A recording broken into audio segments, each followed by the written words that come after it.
Welcome to the Future of Less Work, where we explore how work is transforming one conversation at a time. I'm Nirit Cohen, and today we're talking about something that a lot of companies are wrestling with. What do we really mean when we talk about DEI? And maybe more importantly, is it even working? For years, we've measured progress by counting people. How many women, how many people of color, how many people with different backgrounds made it into our leadership roles or even into our teams. We've held workshops and training, we've made statements, but for all that effort, we're still hearing that something's missing. Now, with political pushback and budget cuts, a lot of companies are quietly scaling back their programs or even trying to rename or repackage them. So, are we giving up on diversity, equity, and inclusion? Or is this an opportunity to check what it really needs to be about?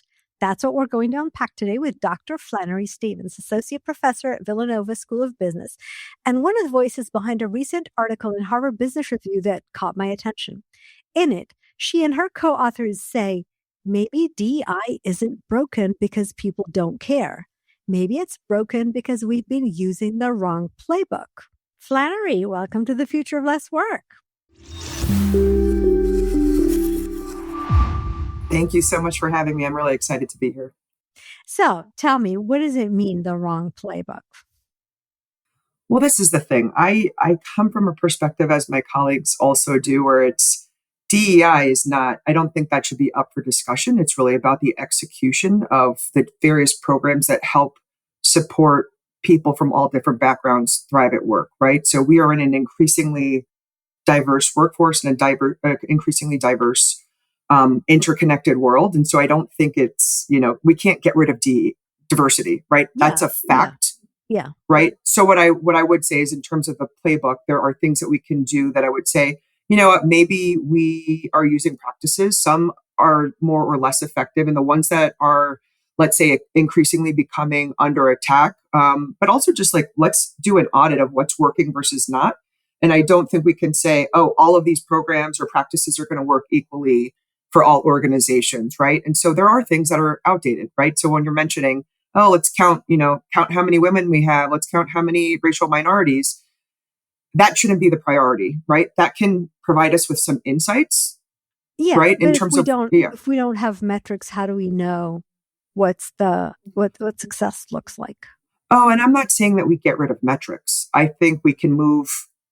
That shouldn't be the primary goal, right? Because I also think that if we're just trying to look for and focusing on headcount and that's the primary goal, I think that's pretty reductionist. I think that the people who are then filling those boxes and say, oh, I am one of 5 women, right? Like kudos for being one of those 5. I think that that's pretty dehumanizing, right? To say you're here because you're part of the goal that we're trying to move towards. I also think it restricts the autonomy of hiring managers, let's say, who are saying, well, now I'm being held to these very specific standards in terms of what I'm supposed to do in terms of hiring the best talent. So, yeah, which is where the backlash came from, right? I mean, the backlash came from, are we doing the right things or are we checking boxes on metrics?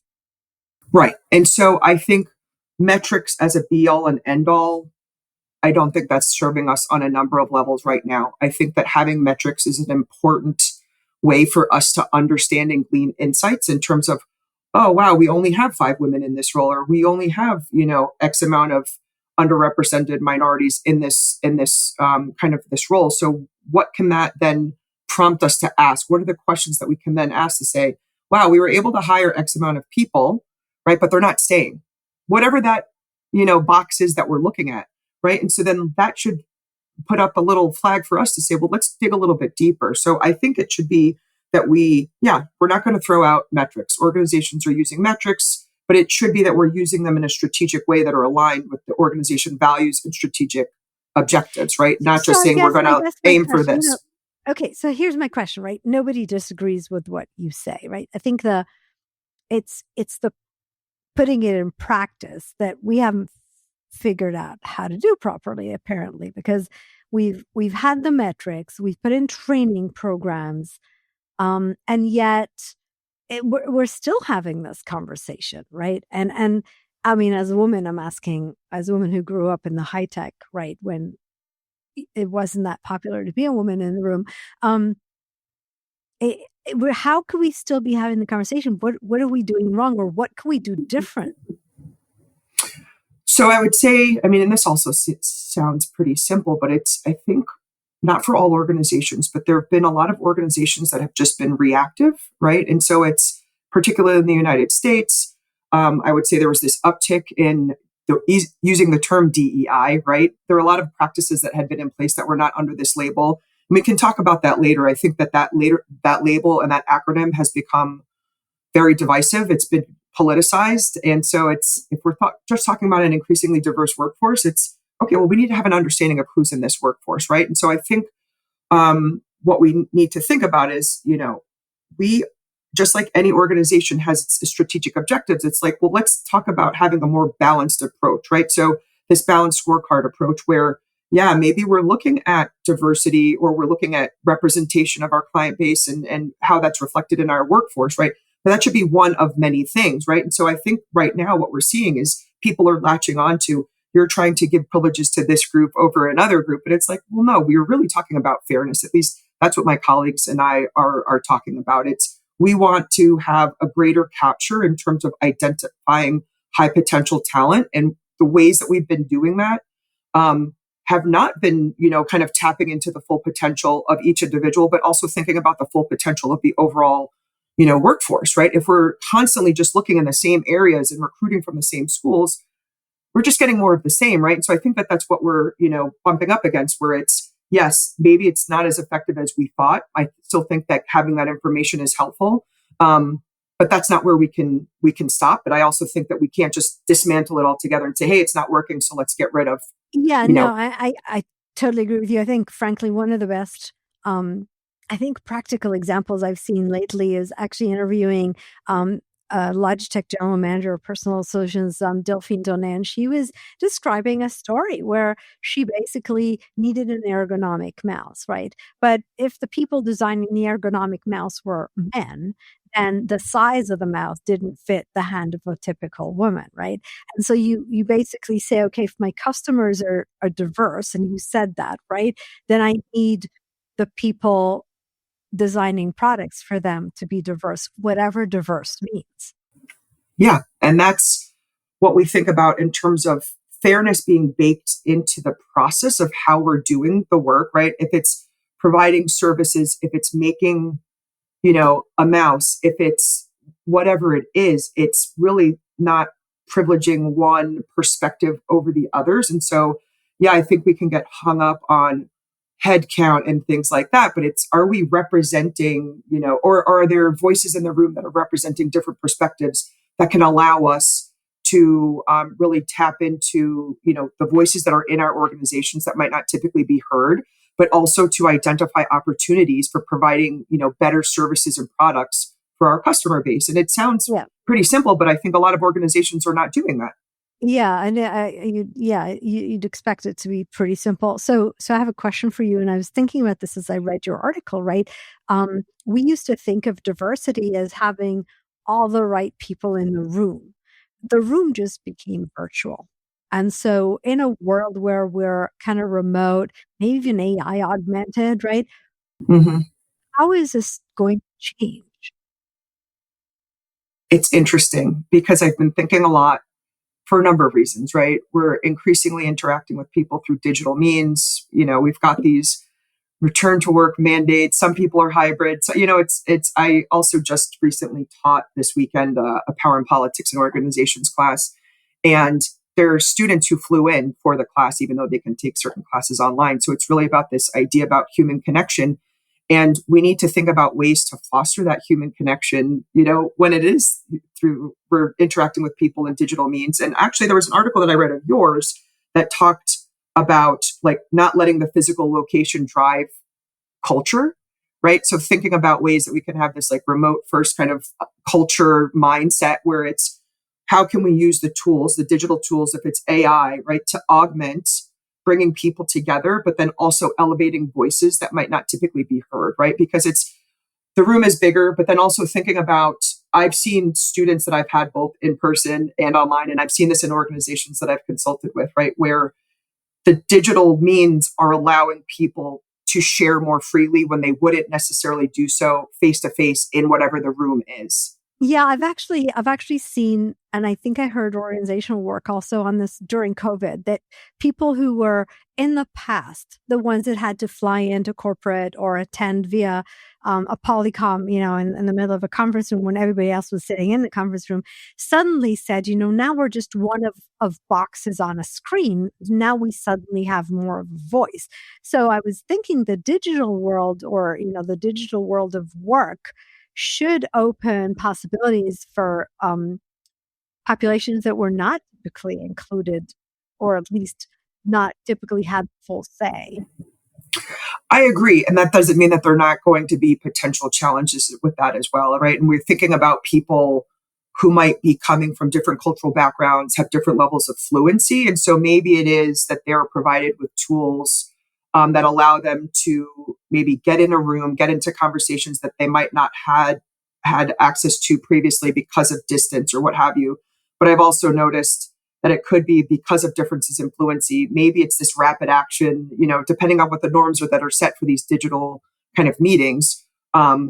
People who might need more time in terms of processing language differences, right? And so that those are things that I think we can bring more people together, but we also have to continue to be proactive and mindful in how we're using those tools, right? So that we're not, elevating some people, whereas other people might be exhibiting or experiencing different types of challenges.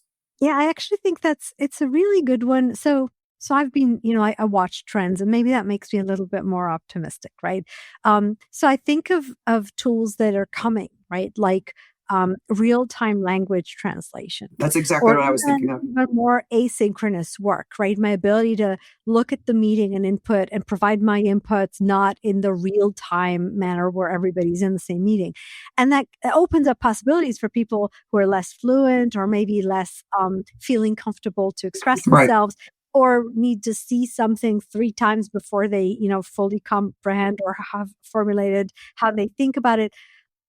I do think where we could really harness tools, and where we're going for DEI.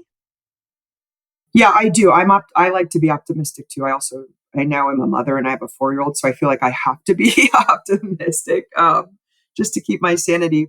But I do think, especially just in a thinking about different learning perspectives, how people process information, different levels of fluency. I think that we can use these tools really in a helpful way. But I think it also needs to be that there are just differences in how we're setting the norms, right? It just can't be that there's this expectation that we're jumping in and we all have the same level of fluency with whatever these AI Yeah. tools are. And so I think that that's a huge, it's a systemic barrier now, but it's one that we can chip away at and also train people on set norms for our meetings, right? And maybe it is that we don't need to process everything in real time. Maybe it's also that you're providing simple things like this is the agenda ahead of time. If you want to tap certain people in to say, hey, we're really looking for you to share your specific expertise, right? So that they can start thinking about maybe some keynotes, pulling together some data, or some of their experiences that they can share, but then also offering opportunities outside of the meeting to circle back, right? So I think it's a very specific kind of cultural approach to just say we're going to do everything in this 1 hour and we're going to solve all of the world's problems. But not everybody's going to be thinking with that same objective, right? So it's giving people a little bit more time, whether it's asynchronously, but then also allowing voices, right? So I think this multi-pronged approach can be wildly, helpful in bringing people together and being able to contribute. And I think you're touching on something, and I know you addressed it in the article. So we talk about training. We used to treat training as, um, I don't know if it's awareness, maybe some practices mostly around hiring. But you just gave an example where you get a manager to think about how they're managing different people in different ways. And that, by the way, isn't just about diversity as we define it for the indicators, right? It's diversity can go all the way to personalization for the individual and their needs. So training, which we do differently.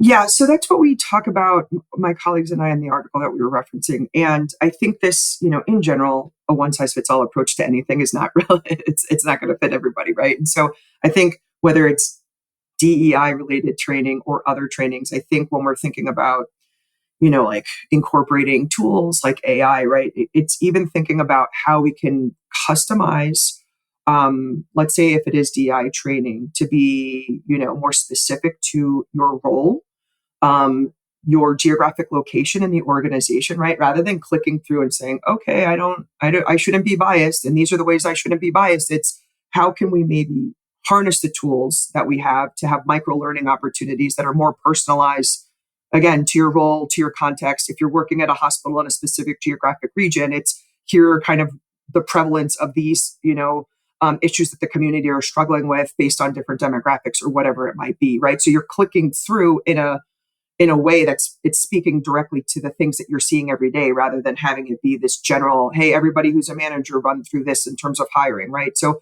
I think that that's a way that we can kind of tailor our learning approaches, right, Yeah, to so meet my the so needs my of the. head's going in this direction of, okay, we have AI, and we actually say today that AI tools are really great to personalize training, because you can create personalized modules. But then I'm thinking, okay, but I'm not sure that I would go to AI for bias training, because I think AI is right currently built-in bias. Yeah, I agree, and I think that that's why it's important. We can't just say we're going to ignore, diversity, or just treat everybody, as equals. It's like we all have different, experiences, journeys, and things like that, right? So I would say, using AI as a tool to help us synthesize information, right? But it should still be that we're having different perspectives, different people in the rooms, right? To harness the tool, not to replace and say, we're just going to leave this up to Gemini, or we're going to leave it up to whatever our personalized, like, organizational, chatbot and kind of AI systems are that we're creating for our organization, right? So it should be more about augmenting, I would say, the skills and the perspectives of diverse individuals in the room, not a Yeah, and I replacement. think I think we're asking questions today about what does it mean to think, right, in the age of AI, and do I need to ask questions on the response I got, right, in terms of what are the assumptions behind it, or what is it potentially missing? So what we would typically call DEI, right? You you really need to build into how you assess the conversation that you're having with whatever tool that you're having it.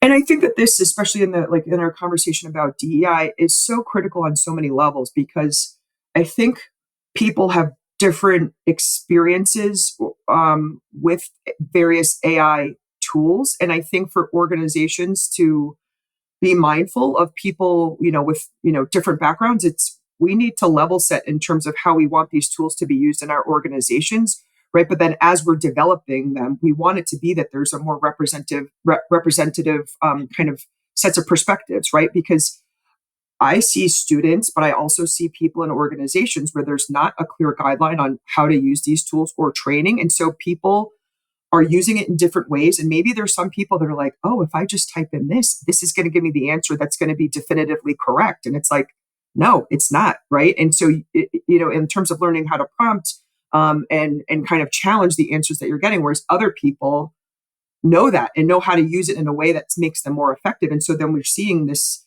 kind of this another source of inequality in organizations, but I would also say that in society, right? And so I think that, yes, while we can use these tools to make us more efficient, right, we also need to learn how to use them mindfully in a way that's not going to increase these differences, right, in terms of performance outcomes, the implementation of whatever is being suggested, right? So I think, again, I think that it can be a tool, and I think that if we train people on them, it can really bring people together, and allow them to do the things that are more meaningful to them and, like, really value add.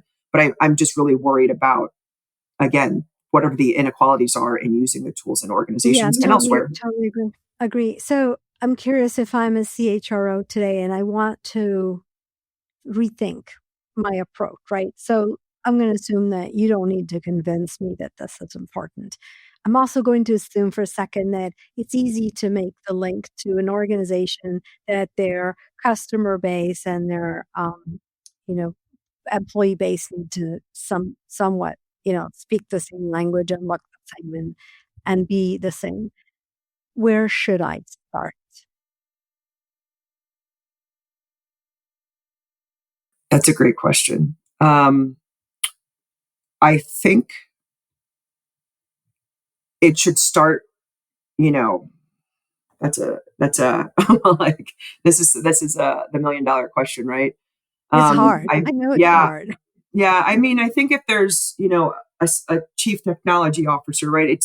We need to have a framework for what's available and what we can do, right? And then I think it's going to be, I mean, it's not going to be one person in the organization leading this, because I think, again, we might have a vision of how we want these things to be implemented in our organizations, but it's also, there's such a can be such a disconnect between the people in the C-suite and the people who actually have to use it, right? So I think, thinking about a framework of what are the strategic objectives in the organization, how might we want to use these tools, right? But then also having a very clear understanding and partnering with the CHRO, but also thinking about whoever the inclusion folks are, like however that's going to be reworded and renamed in the United States and elsewhere, right? Because it might not be the CDO anymore. What are ways that we can develop the tools together, right? But then also When developing you the say training to use tools in this. this context, what do you mean?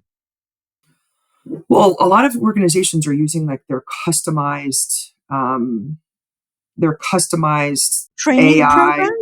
Yes. Okay. But then also through the integration of using, large language models and AI specific tools, right? And so I think that if we're thinking, again, at a higher level in terms of what's the framework that we're generally setting out in terms of what do we want our learning to look like, right? But I think using, tapping into lower level employees, I think is going to be important, and also the mid-level managers, right? It's not only just saying, okay, we're going to have everybody do this training, right? Or we're going to kind of do a top-down approach, but it's really developing the tools together, right? Whether it's the training programs, the personalization, if it's also thinking about how to provide the feedback loops for if you are, customizing a chat GPT and you're using it as, or using, AI agents in your organization, right? You need to get this feedback.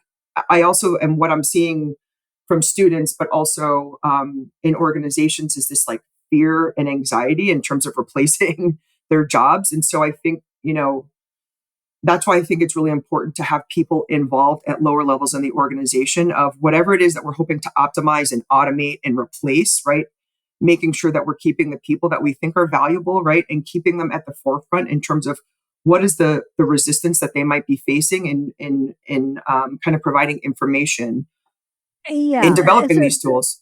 That's a whole so you actually so you said something that I think is really important and I hadn't thought of. So we keep thinking about these issues with the tools with AI, the bigger LLM model, right? But a lot of organizations have internal Yeah. tools, right? So if they have internal tools, they can potentially look at whether there's built-in bias, and bias can be a lot of things. It's not just Yeah. gender, right? Even geography, right? Like all the corporate stuff goes into the tool, but all the regional stuff doesn't. Right. Because you're going to take your time working the language issues, and so suddenly you have an LLM that doesn't consider diversity of location. Yeah. Diversity of location, age, disability, right? And so Yeah. I think that's why it's still important to say, who are the people in these rooms that are feeding it the information that we need, right? Or that we should be considering where we're not. And so I think that that's one of my main concerns, is that there's this black box that a lot of people don't understand, and I can't pretend to understand it either fully. And so I think that there's this, either some people are trusting it fairly blindly, right? Like it's like, well, of course it's got to be right if I'm entering this and it's giving me an answer. It's like other people are really, skeptical and have a large amount of distrust for these tools. And so I think as best as possible, sharing information right outwards in terms of the development of these tools, in terms of how appropriate that is, in terms of, how people would understand it, right? And be able to wrap their heads around it. But also, having this feedback loop to say, maybe you do have these small working groups that are like, well, we're going to try to break the tool that we're using, right? Because there might be an area that we're not seeing, right? And if we're using this in the same way in the United States versus in Shanghai versus, Djibouti versus where, Israel versus London, right? We're might be missing nuance, but if we're not having people in the room representing like these different Yes. factions, right? Then we're going to miss it. And I mean, that seems Yeah. obvious, but I think that there's I was going to kind say of that that's not new, yeah, right? I mean, that's always been the case. I actually remember a corporate system, global system being rolled out globally with the social security number only accepting US formats, right? Because the people designing the system were US based. So right, that's always been the case. That's not new. right. And so I think what is new but the same is that the speed at which companies are adopting AI and associated technologies is what's new, right? People being Right. resistant to change, fear of the unknown, all of these other things are not new. We've been talking about it in management for decades, right? It's the speed at which it's been integrated. It's the speed at which people are losing their jobs. It's just the speed and the anxiety and all of these other things. So it's to what extent can we at least slow down or at least communicate out the ways in which we're using these new tools, right? Um, and also having it be that people feel like they can contribute in ways where they're also valued, right? And so I think that Um, that also goes under this umbrella of inclusion, right? Because yeah. Yeah, I I think that actually that's a want to major pick up point. on that just so that we end on a positive note. I prefer that version. Me Because too. I was wondering whether you agree with me. I've been saying that the fact that the world of work is changing, less location based, less, where most of the work is, more ability to fit yourself into work even if you can't put yourself into the standard structure of 9 to 5. Hmm. I always argue that that's a good news for populations who potentially could, I mean, in the old days couldn't fit into the standard world of work. Do you think that will help us with diversity, with real diversity? Yeah.